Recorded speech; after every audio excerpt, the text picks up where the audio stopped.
Hey guys, down here at school, and we are now going to take temperature drop across the evaporator coil.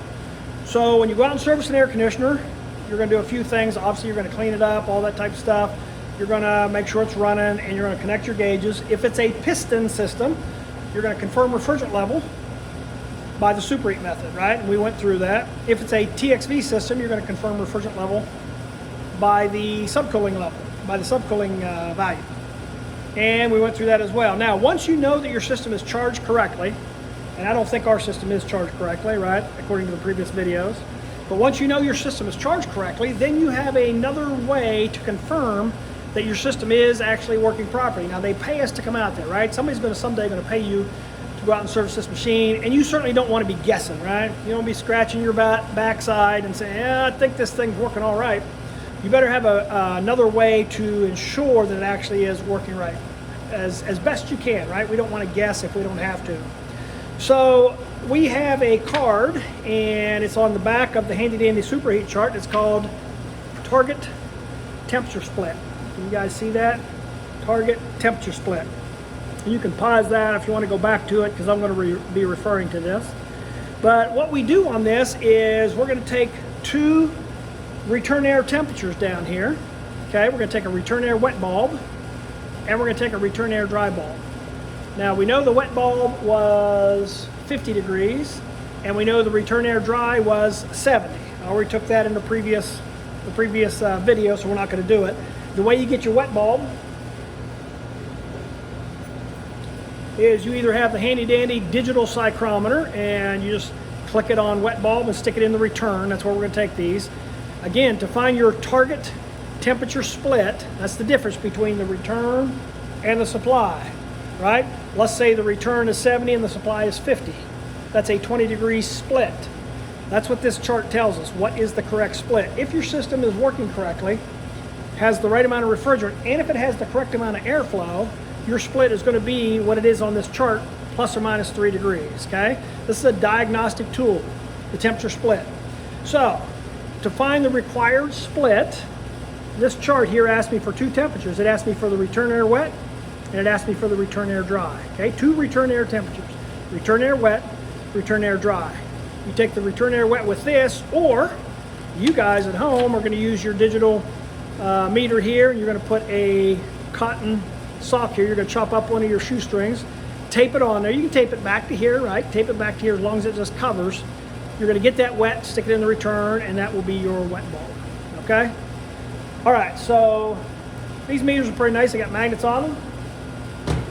Stick them up there. Let me see here, and I'm going to show you this here in just a second. Return air wet is about 50, and return air dry is 70. 50 and 70. Let me see if I can hold my fingers there. There's 50, there's 70. I don't know if you guys can see that or not. There's 50 up here at the top. That's wet bulb. Here's 70. And so what you do is you just go in that column, and my temperature drop is supposed to be 21 degrees. Can you see on there 50 and 70? Make it out to 21 degrees. And you read across the top, target temperature split. So if my machine is charged properly, and if my machine has the proper airflow through the coil, my temperature split will be, or should be, 21 degrees, plus or minus 3. Everybody good with that? This target split number is a diagnostic tool. It helps us to know, yes, my machine is working correctly. So let's go ahead and take it. Now I'm going to assume it's not correct, because we already know this is a piston system, and something's not going right with it.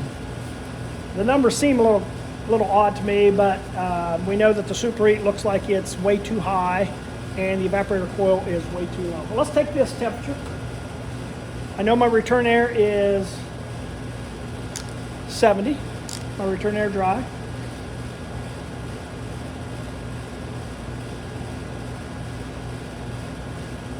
This right here tells me it's about 68. So we can say 68. All right, I'm going to take this up here. You can hold this in front of a grill. You want to hold it real close. I don't like to do that, because I don't like to be standing around. Time is money. The better you are at something, and the quicker you are, and the more accurate you are, the more money you make. So I typically try to find a little hole there, and I found one right here, looks like maybe. Yeah.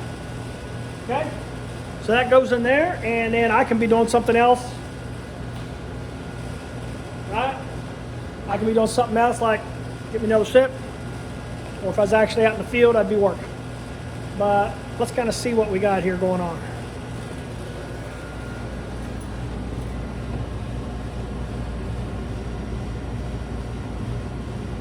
What do you guys see up there? Man, it looks like 28. Is that right? Wow, 28 degrees.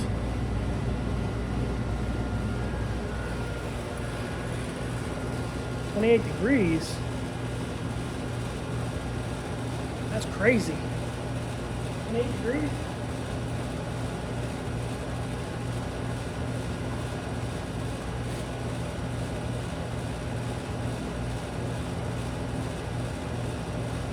You know, I'm thinking it's on the wrong blower. It doesn't seem like there's much air coming out of there. I'm thinking it's on the wrong blower speed, maybe. You guys working on these machines down here,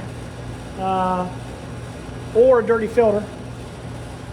I don't think this one has a filter. Yeah, it does.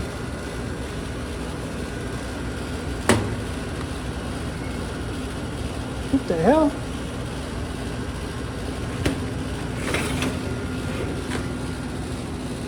Ah! What the hell is that?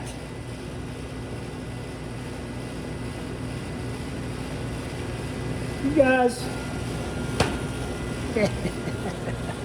Okay. I was gonna say something really bizarre is happening here. So we do use that. Maybe I left that in there, or Kent left that in there. So that's a great example here. There's no way I should have a 28 degree. So what would our split be there? 70 on the return, and let's just say 30 on the supply. 40 degree split? No way. Something's not right. You can see that we're climbing already. We went from whatever it was, 28.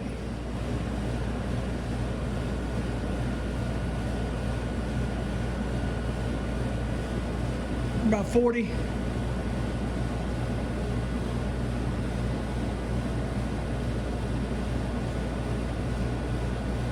$41.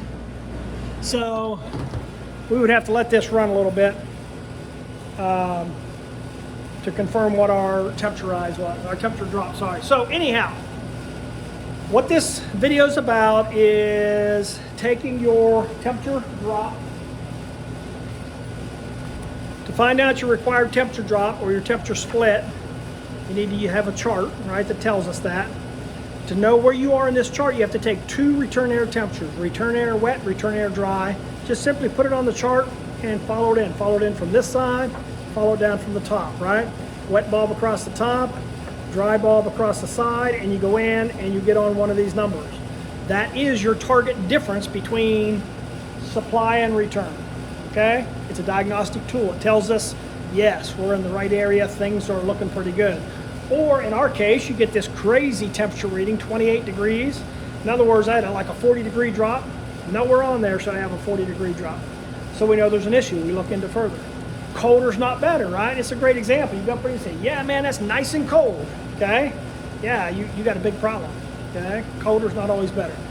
So you find the required temperature drop. So if your superheat or subcooling is good, okay, you're taking it outside, and if you come in here and your target temperature split is good, you can feel pretty good that this system is working correctly. And if not, then you have to take measures and find out why it's not. I thought it was maybe low blower speed. It's actually packed filter that will give you this extremely low temperature drop.